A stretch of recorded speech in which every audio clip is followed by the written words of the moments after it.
بلوچ یکجہتی کمیٹی کی جانب سے بلوچ نسل کشی کے خلاف تحریک کا آج 34واں دن ہے اور آج ڈاکٹر ظہیر بلوچ کو رہا کیا گیا ہے، لیکن ایک بیانیہ جو پولیس کی طرف سے لایا گیا کہ سب سے پہلے تو یہ کہا گیا کہ ظہیر ان کی حراست میں نہیں ہے، لیکن انہیں تقریباً 5 دن تک اللیگلی ڈیٹین کیا گیا، نہ انہیں وکیل کے سامنے نہ انہیں کسی عدالت میں پیش کیا گیا۔ ہماری یہ تحریک بلوچستان میں ایکسٹرا جوڈیشل کلنگز اور بلوچ لاپتہ افراد کی بازیابی کے لیے نکالی گئی تھی، لیکن بارہا ہمیں یہ پیغام دیا جا رہا ہے یا ایک غلط فیک نیریٹو لایا جا رہا ہے کہ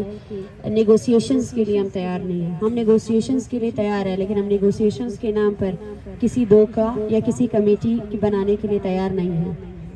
ہم ریاست کو یہ پیغام دینا چاہتے ہیں کہ یہ تحریک پورے بلوچستان کی تحریک ہے، اور آج بھی ہر گزرتے دن میں ہمارے ساتھ فیملیز جو بلوچستان میں آنے والے فیملیز میں اضافہ ہو رہا ہے،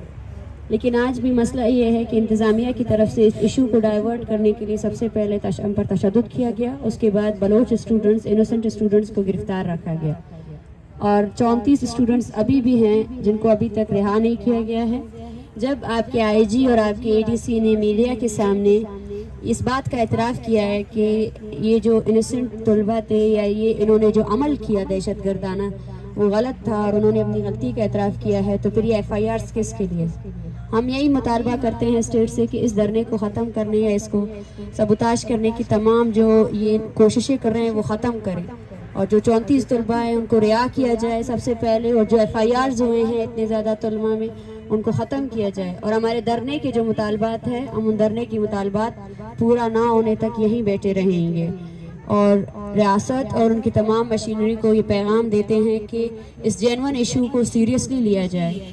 اس کو ختم کرنے کے لیے مطلب تمام تر کوششوں کو ترک کر دیں۔ Thank you. اب میں ڈاکٹر ظہیر کو مائک دیتی ہوں، وہ آپ کو بتائیں گے کہ کس طرح انہیں لیگلی ڈیٹین کیا گیا اور ابھی بھی کتنے طلبہ ہیں جو اب بھی زیر حراست ہے اور ان کو جو لیگل حقوق دیے جاتے ہیں ان سے وہ نہیں دیے جا رہے ہیں۔ Thank you. السلام علیکم۔ میں اس رات سے شروع کروں گا جس رات سے اسلام آباد کی پولیس نے ہم پر تشدد کی۔ ہم اس رات بھی پرامن تھے اور ہم نے باقاعدہ طور پہ کہا تھا کہ آپ لوگ جتنی بھی لاٹھیاں یوز کریں گے لیکن ہم پرامن ہی رہیں گے، اور اس کے بعد اسلام آباد پولیس نے ہم پہ لاٹھی چارج کی۔ ہونا تو یہ چاہیے تھا کہ اسلام آباد پولیس کے اوپر جو ہے ایف آئی آر ہونی چاہیے تھی، ہونا یہ چاہیے تھا کہ کٹہرے میں اسلام آباد پولیس کھڑی ہونی چاہیے تھی، لیکن الٹا یہ ہوا کہ عورتوں اور بچوں کو انہوں نے گھسیٹ کے ان کی بے حرمتی کی، ان پہ تشدد کیا، ساتھ بلوچ اسٹوڈنٹس پہ بھی انہوں نے تشدد کی، پروٹیسٹرز پہ تشدد کی، ان پہ جو ہے واٹر کینن اور لاٹھی چارج کی گئی۔ بجائے وہ علاج کرتے وہ بعد میں انہوں نے ہمیں گرفتار کر لیا، اور سب کو مطلب ہم ایک تھانے میں تقریباً ایک کمرے میں 45 لوگ اکٹھے پوری رات نہ سو سکتے تھے، نہ بیٹھ سکتے تھے، نہ کھڑے ہو سکتے تھے، ہم پہ اتنی تشدد کی گئی۔ اور ساتھ میں ادھر ہمیں انسان ہی نہیں سمجھا جاتا تھا، پولیس اسٹیشنز میں ہمیں دھمکایا بھی گیا، ساتھ میں جو تفتیشی افسر ہیں اور ساتھ میں دوسرے تھے انہوں نے باقاعدہ ہمیں دھمکایا، اور یہ بہت ناانصافی ہے کہ ہمیں انہوں نے اپنے طریقے سے جو ہے ایف آئی آر ہماری درج کی گئی اور کسی کو بتایا بھی نہیں۔ ہم نے یہ بھی ریکویسٹ کی کہ آپ لوگ ہمیں ہماری فیملیز کو بتائیں یا ہمیں یہ اجازت دیں کہ ہم ان کو بتا دیں تاکہ یا کسی وکیل کر لیں، لیکن انہوں نے یہاں تک بھی اجازت نہیں دی۔ انہوں نے اپنے طریقے سے کارروائی کی اور ہمیں جو ہے بہت ساروں کو اٹک جیل میں ڈال دیا اور بہت ساروں کو جو ہے وہ اڈیالہ جیل میں ڈال دیا۔ وہ اب بھی جو ہیں وہ 34 اسٹوڈنٹس کے قریب جن کے پیپرز آج بھی کچھ لوگوں کے پیپرز تھے، کچھ کے بورڈز تھے، اور کل بھی یہ پورا ہفتہ ان کے پیپرز ہوں گے، لیکن یہ کیریئر ان کا تباہ ہو رہا ہے صرف اور صرف اسلام آباد پولیس اور ایڈمنسٹریشن کی وجہ سے ہو رہی ہے. اور یہاں پہ جو عدالتیں ہیں ان کو ان کی کہاں تک جوں تک نہیں رکھتی کہ وہ جو ہے ان اسٹوڈنٹس کا جو ہے کیریئر تباہ ہونے سے بچائے. ہونا تو یہ چاہتے یہ سارا کچھ جو ہے وہ اسلام آباد پولیس کے اوپر FIR کر کے ان کو کٹہرے میں لانا چاہیے تھا، لیکن انہوں نے ہم پہ تشدد کی. اور یہ سب سے بڑی جو ہے بات یہ ہے کہ انہوں نے میرا انفارمیشن ہی نہیں دیا کسی کو، میرے نہ فیملیز کو نہ میرے دوستوں کو دیا. اور مجھے انہوں نے وہاں پہ رکھا جہاں تفتیشی افسر نے مجھے باقاعدہ گریبان سے پکڑا اور انہوں نے تشدد کرنے کی کوشش کی اور ڈرایا دھمکایا. انہوں نے مطلب انفارمیشن تک نہیں دی. میں نے ان سے ریکویسٹ بھی کی، وہ مجھے سیشن کورٹ لے گئے تھے. میں نے ان سے کہا تھا کہ میں وکیل کر سکتا ہوں، انہوں نے مجھے باقاعدہ طور پہ منع کر دیا اور کسی طریقے سے بھی انفارمیشن جو ہے مجھے میرے نہ فیملیز تک پہنچنے دی نہ کچھ اور طریقے سے. اور ہم یہ کہنا چاہتے ہیں کہ ہم پرامن تھے اور جب تک یہ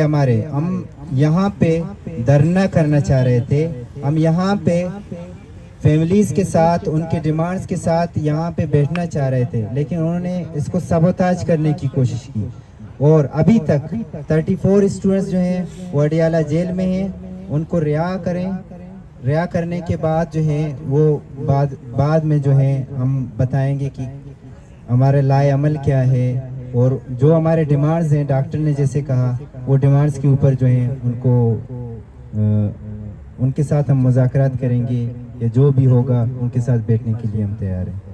اچھا یہ بتائیے کہ گزشتہ روز بتایا جا رہا تھا کہ 100 کے قریب سے زائد یا اسی کے قریب کچھ طلباء وہ گرفتار ہیں، ان کا پتہ نہیں ہے. تو یہ تو تعداد 34 کی بتائیے، کیا باقیوں کو رہا کر دیا ہے یا ابھی کیا اس کی تفصیل ہے؟ آج قریباً کل رات صبح کے ٹائم 50 لوگوں کو رہا کیا گیا ہے. باقی ابھی بھی 34 کے قریب طلباء ہے جن کو اللیگلی رکھا گیا ہے. جب یہ اعتراف کر چکی ہے اسلام آباد پولیس کہ انہوں نے تشدد استعمال کیا، انہوں نے معصوم بچوں کو اور عورتوں کو مارا ہے، تو میرے خیال سے ایٹ دا فرسٹ پلیس وہ FIR قواش کرنی چاہیے. ان لوگوں کی جو اللیگل ڈیٹینشن ہے ان کو ختم کرنا چاہیے. اچھا بتائیے گا، اس طرح آپ وہاں پر تھے بھی، کچھ اسٹوڈنٹ کا آپ نے ذکر بھی کیا. میں خود MS کر رہا ہوں میڈیا کے ساتھ ساتھ. عابد میرے کلاس فیلو ہے جو کہ ان کا کل بورڈ آف اسٹڈی بھی ہے، کس حالت میں ہے وہاں پر جو طالب علم ہے وہ کس حالت میں ہے؟ اب دیکھیں طالب علموں کو اڈیالہ جیل میں اس جگہ پہ رکھا ہوا ہے جہاں پہ جو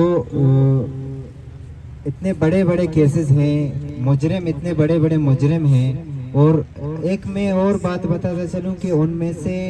2 ایسے بندے جو انڈر 18 ہیں اور وہ کسی بھی قانون کے تحت کسی بھی مجرم کے بڑے بڑے مجرم کے ساتھ آپ نہیں رکھ سکتے، خاص کر اسٹوڈنٹس کو. اور اسٹوڈنٹس کو انہوں نے ایسے رکھا ہے، ساتھ میں جو ہے یہ بھی ہے کہ وہ جو نشئی جو ہیں انہوں نے پکڑے ہوئے ہیں ان کے ساتھ جو ہے وہ رکھا ہوا ہے. اور باقاعدہ ہمیں یہ بھی انفارمیشن ملی کہ وہ HIV کے جو مریض ہیں ان کے ساتھ ہیں. اور یہ ہمیں خدشہ ہے کہ یہ بیماریاں بھی ان کے ساتھ پھیل سکتی ہے. اور ایک جو ہے جو کمرہ ہے چکی جس کو کہتے ہیں، اس میں جو ہے 13 14 لوگ ایک ساتھ، وہاں پہ سونا بھی مشکل ہوتا تھا. جیل ہے لیکن جیل ٹارچر جیل کے جو ڈپیکٹ ہے وہ کرتا ہے.